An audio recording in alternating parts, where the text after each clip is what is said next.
Page 41, Shiur 43, Perek Yud, Beviur Midat Hanekiut. Alors, le Perek Yud et le Perek Yud Aleph, c'est le plus grand Perek, c'est la Mida la plus grande, Midat Hanekiut. Principalement, ça s'appelle la propreté.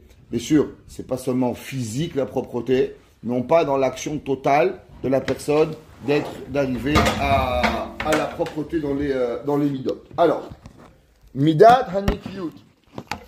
C'est quoi la Midat de Nekiut? Hi Heyot Ha'adam Naki legamre mikol mida ra'a ou mikol chet. Là, c'est quoi un habit propre? Quand tu as un habit propre, tu veux pas qu'il ait une tache. Tu veux qu'il soit clean. Ouais, comme Ariel. Plus blanc que blanc. Gris clair. Ok? Transparent. Alors, Tide. Tu veux que les habits sont propres. Tu utilises Tide. Alors, la halakha, elle est, merci, que l'homme, il veut que ça soit nickel. Pareil dans les midot. Amen. Je fais jamais à voix, parce que sinon, après, dans le cours, ils amènent, ça sort. Alors, quand ils écoutent. Alors, la halakha, elle est que, qu'on veut avoir les midot qui sont nickel. Alors, la mida, c'est d'être propre de toute midara. L'odai, mima shachet mefursam vegalouy.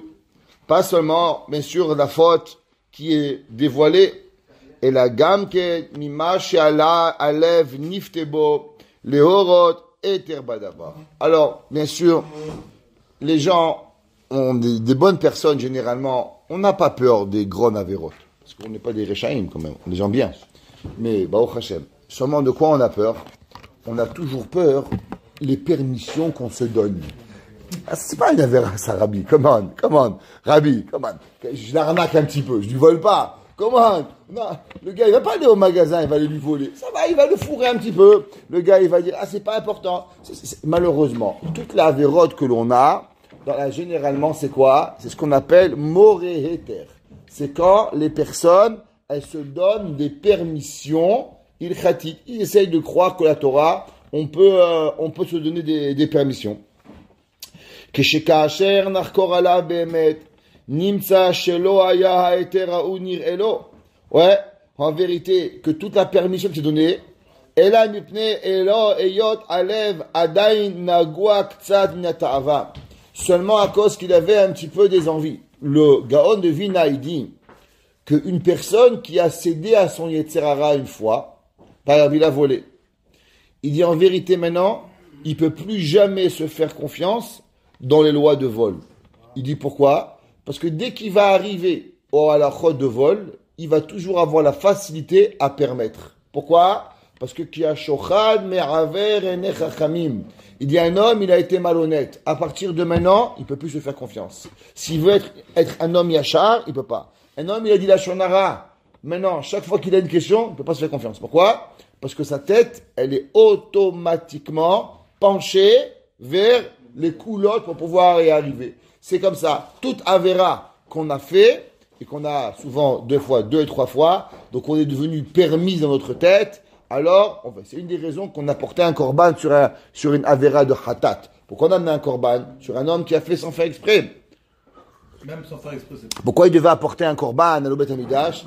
C'est parce que tant que l'homme, il ne comprend pas la gravité de la chose, alors le cerveau humain, il permet pas à la personne de pouvoir comprendre. D'accord? Et là, à cause qu'il ne s'est pas purifié entièrement, c'est pour ça que le cœur de l'homme, il va l'apporter doucement à se faire tirer vers la Avera.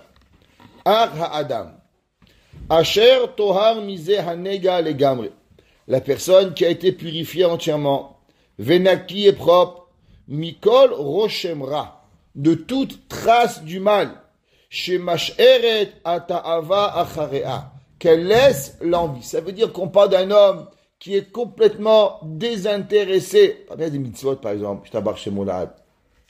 Il y a des gens qui sont venus Shomer Shabbat. Mais même tu leur proposes 3 millions de dollars, ils vont même plus t'écouter. C'est même pas Bar Cheshbon, ça veut même pas aider Baruch Hashem, ils sont en Shema Shabbat. Alors, une personne comme ça, on peut dire que Baruch Hashem, il est Tohar, il est propre de la Avera. Il est Reiyato Tiye Berura Legamre. Une personne, elle va être, sa vision, elle va être claire. Ve'av Chanato, et son jugement, Zaka, il va être nickel. Ve'lo Tateu Achemda Le Shum Davar. Donc, une personne qui est nickel dans la midote, alors lui, quand il aura envie de quelque chose, il aura envie de la mitzvah, il aura envie des choses qui est correctes. Pourquoi? À cause que lui, il est nickel. Mais si on est encore connecté à la Avera, alors automatiquement, prenez un homme qui est allergique. Ouais, un homme il est allergique. Tu dis pas, ok ça va, il y a 90% qui a pas de cacahuètes. Ça marche pas. T'es allergique aux cacahuètes, même une cacahuète, le mec il meurt. Ça n'existe pas. Moi j'ai vu des gens qu'on a coupé un gâteau avec un gâteau de cacahuètes. Après, on a coupé un gâteau, il n'y avait pas de cacahuètes. Une trace, le mec, il est mort. Barminan, on a fait l'épipène, l'hôpital. Une trace, une petite trace. Un gars, il avait dans un verre, il y avait du lait, il était allergique au lait. Il a mis un café, il n'a même pas vu le lait. Il est parti à l'hôpital. Pourquoi? Une trace. Ça veut dire quoi? Pourquoi je vous dis ça? C'est dans l'allergie physique. Pareil dans l'allergie spirituelle. Un homme qui est encore connecté à la Avera, la moindre trace, elle nous amène où il ne faut pas aller. La personne, dès qu'il ouvre une porte, qu'est-ce qu'il a dit à Kadosh Baruch Hu, à Caïn? Il a dit, la pétard, hatat rovetz. À la porte, la Avera, elle rentre. Il dit, le Gaon de Vina, qu'est-ce que ça veut dire? Il dit, la Avera, dans la Torah, il y a 613 mitzvot. Il y a des mitzvot où ça te vient même pas l'idée de les transgresser. Exemple, la Torah, elle te dit, va pas avec une Goya, même pas tu y penses.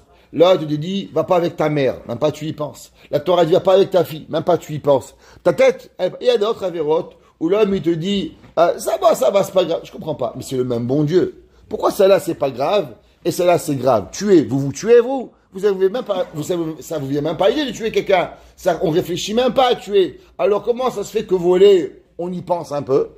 Il dit, le Gaon, la pétard. Quand tu ouvres une petite porte, hatadrovetz. La Avera, elle court à l'intérieur. C'est-à-dire, où la porte, elle est fermée, la Avera, elle rentre pas. Où tu laisses rentrer la porte, c'est comme un parent. Le fils dit, papa, il faut du chocolat. Non. Ah, papa, s'il te plaît, papa. Il dit, non. Tout de suite, il ne pose plus la question. Pourquoi il a compris qu'il n'y a pas de place à la négociation. Mais quand tu lui réponds d'une façon où il sent qu'il peut négocier, ah ben alors il va négocier. Et ben le Yetzer Hara, c'est pareil. Le plus grand des négociateurs. La négociation, elle rentre où l'enfant, il sent qu'il va pouvoir arriver. Mais s'il sent qu'il n'y a pas, imagine toi un jour, tu arrives du travail, tu es énervé, tu es fâché, tu dis, va dans ton lit. Et l'enfant, il comprend. Ce soir, il n'y a pas tata winauge. Comme ils disent au Québec, on ne joue pas avec la porte. On n'y est pas. Ouais, qu'est-ce qu'il fait? Il va dans son lit, il se tait. Ça serait tellement dans les... Hein? Si je te mettrais dans la... Non, on ne va pas rentrer. Baruch Hashem. Alors, ça c'est la vie. La vie, elle est faite où il y a la place, c'est là-bas que l'enfant y rentre. Et bien en vérité, tout ça, c'est pour nous apprendre notre vie de notre Yetzer Hara.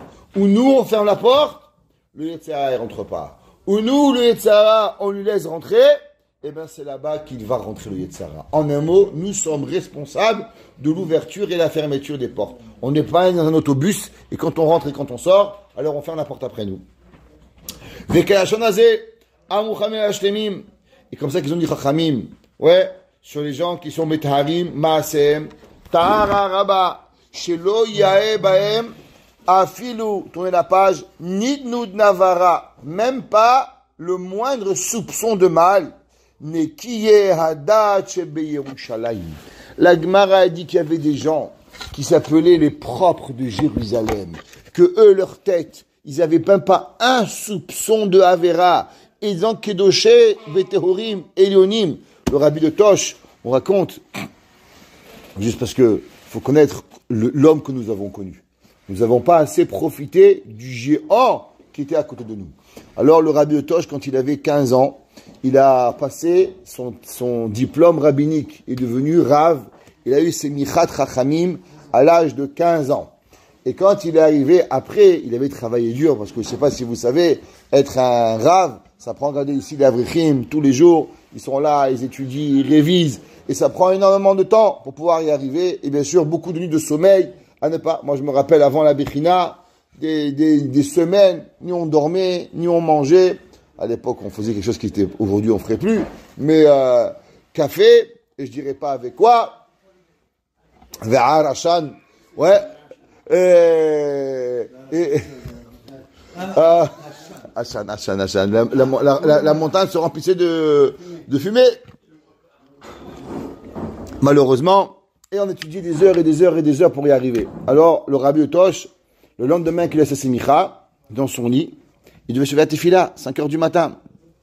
Il dit, ça va, Baruch Hashem, je peux me reposer. Aujourd'hui, j'ai déjà eu mon certificat rabbinique. Ça va, je peux me reposer un petit peu plus.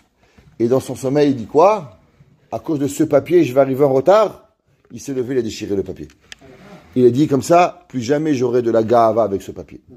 Si ça m'empêche, un Yetzerara, d'aller à la Tefila un jour, parce que maintenant je suis devenu rabbin, alors il ne sert à rien le papier. Il a pris le papier, il a déchiré. Vous imaginez ça? La Kedusha Vetahara, ça veut dire Neki Adat. C'est pas qu'il ne s'est pas levé. On ne dit pas qu'il a dormi jusqu'à 10 heures du matin. On parle qu'il s'est réveillé, est-ce qu'il va se lever à 5 heures ou à 5h30 du matin? Et déjà, il a senti que quelque chose venait déranger son service Hachem, Avodat Hachem. C'est ça qu'on parle des tzadikim, neki adat, des gens qui savent repartir à la source où la personne va arriver. On raconte que le Rav Eliashiv, histoire très connue, que j'ai racontée souvent, un jour, il y avait le Rav Eliashiv, vous raconterez, c'est l'histoire pour vos enfants pour Shabbat, on finira avec cela. Le Rav Eliashiv, la veille de Pessah, son petit-fils, il est venu, et il lui a apporté un kos de Kiddush. C'était quoi le kos du Kiddush? Alors, le Rav Eliashiv, il avait un grand-père, qui s'appelait aussi Yosef Shalom, qui avait écrit un CFR de Kabbalah, un grand livre de Kabbalah. Et le Rav Eliashiv, il avait hérité de son grand-père, qui s'appelle le livre de Kabbalah, Leshem, Shevo Ve'ahlama. Le Rav Eliashiv avait hérité le kos de Kiddush de son grand-père. Maintenant, vous savez qu'à l'époque, les mesures que tout le monde y avait étaient beaucoup plus petites. C'était toutes les mesures de Rav Chaim Naé. Le Chazon Ish, il est venu avec le temps et il a augmenté les mesures. Maintenant, parce qu'il a calculé différemment et il a trouvé d'autres mesures. Exemple, combien c'est un Revi'it? D'après Rav Chaim Naé, 86 millilitres. D'après le Chazon Ish, 150 millilitres. Alors, les mesures n'étaient pas pareilles. Donc, le kos du Kiddush, du Leshem Shevo, était de 86 millilitres. Donc, le Rav Eliashiv, il a jamais utilisé le kos de son grand-père. Il était à la maison en souvenir, mais il n'a jamais utilisé. Pourquoi? Parce qu'il n'était pas assez grand. Un de ses petits-enfants, un jour, il a dit, il va faire une surprise à son grand-père. Il a pris ce kos, il a amené chez un orfèvre, et il dit, j'aimerais que tu me rajoutes de l'argent, et que tu augmentes le kos, jusqu'à qu'il arrive à réveiller du Chazon Ish. Alors, bien sûr, c'était un travail incroyable, il a déposé chez un orfèvre, et ils ont fabriqué, ils ont rajouté de l'argent, ils ont fait le kos, et ils l'ont rendu cachère, d'après le Chazon Ish. Alors, le petit-fils, il a offert le kos à son grand-père, Erev Pessah, pour qu'il puisse faire les Arba Kosot avec le kos du Leshem Shevo Ve'achlama. Au passage, c'est un grand yesod d'avoir un kos d'un tzaddik. Si vous pouvez avoir un jour la chance d'avoir un kos d'un tzaddik, c'est quelque chose d'extraordinaire. Ok? Alors, on ne rentrera pas maintenant, mais c'est quelque chose de très important à avoir. Alors, des vrais tzadikim, pas des pekno-rabbins. Des vrais. Il y a des tzadikim qui te donnent. Si un jour un rab te demande qu'est-ce que tu veux, donne-moi un kos. Ça, c'est quelque chose d'un tzadik à avoir. Alors il a donné. Et quand il est arrivé, le Rav Zilberstein, il voit le Rav en train de danser. Maintenant, tout le monde qui connaissait le Rav Eliashiv n'était pas un homme très émouvant, n'était pas un homme qui était très expressif. C'était un homme très froid. Bonjour, au revoir. C'était pas Shalom Aleichem, Brocho Vatzlocho. Très froid. Alors, le Rav, il le regarde comme ça, et il a l'air choqué. Le Rav Eliashiv, il dit, tu sais que tu es choqué, parce que les gens, ils n'ont pas l'habitude de me voir des gens chaleureux. Et il dit, c'est vrai que même quand mes enfants, ils étaient malades, opérés, je quittais et j'allais au Beth Midrash. Et je quittais jamais mes sdarim. Il dit, les gens, ils pensent que c'est ma nature d'être un homme froid. Il dit, il faut savoir que ma nature est d'un homme très chaleureux. Et que je suis très émotif. et que toute chose dans la vie, il m'amène à avoir beaucoup d'émotions. Mais à un très jeune âge, j'ai compris que ces émotions, ils m'empêcheraient de grandir dans la Torah. Alors j'ai décidé de travailler ma nature et de ne plus jamais suivre mes émotions et de suivre mon sechel. Et c'est pour ça que quand mes enfants étaient malades, yeshiva, kolel, Torah, tfila, de ne pas écouter mes émotions. Parce que sinon, j'aurais suivi mes émotions et j'aurais jamais été étudié la Torah. Alors toute ma vie, j'ai travaillé à ce que toutes les possibilités pour que mes émotions sont contrôlées et que je suis capable de continuer la Torah.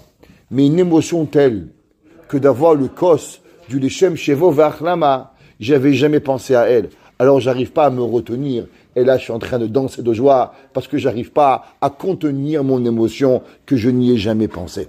Ça veut dire que l'homme, il doit savoir même qu'est-ce qu'il va l'empêcher dans Avodat Hashem. Le Rav Eliashiv, il avait compris quelle était la source de ce qui allait le faire grandir en Torah et de ce qui allait malheureusement le repousser. Et il a compris que l'émotion était pour une négative. Et jusqu'à la fin de sa vie, il va travailler à maintenir un seder, à maintenir un ordre, à maintenir un derech Hashem. Rien ne pourra changer le seder à Torah. Jusqu'à la fin de sa vie, on raconte, il se levait aux mêmes horaires, étudiait les mêmes heures, sans jamais rien changer. Pourquoi ? Parce que ça a été le sort de la Hatzlacha. Et c'est ça qu'on appelle un Neki Adat. Principalement, pour pouvoir arriver, c'est les gens, c'est pas un jour oui, un jour non. Comme ils disent en hébreu, Yom Saba, Yom Taba, comme ils disent ça. Yom Asa, Yom Basa. Un jour comme ça, un jour comme ça. Ouais, c'est un thermomètre. Un jour il est bien, un jour il est pas bien. Avot Hashem, c'est pas Yom Asa, Yom Basa. Avot Hashem, c'est tous les jours de la continuité. Et dans toutes les midotes, c'est comme ça. Si le jour, un jour tu es calme, un jour nerveux. Un jour sympathique, un jour tu es bête. Un jour mignon, ça ne fonctionne pas. Niki Adat, c'est quoi? C'est que la personne, elle doit avoir une derech hachaim, un chemin de vie pour pouvoir avancer. Doucement, doucement, on avance, mais on peut ne pas changer. Yaakov Avinu, pendant cette semaine, il va être 14 ans, et je fais de Shem Ve'ever.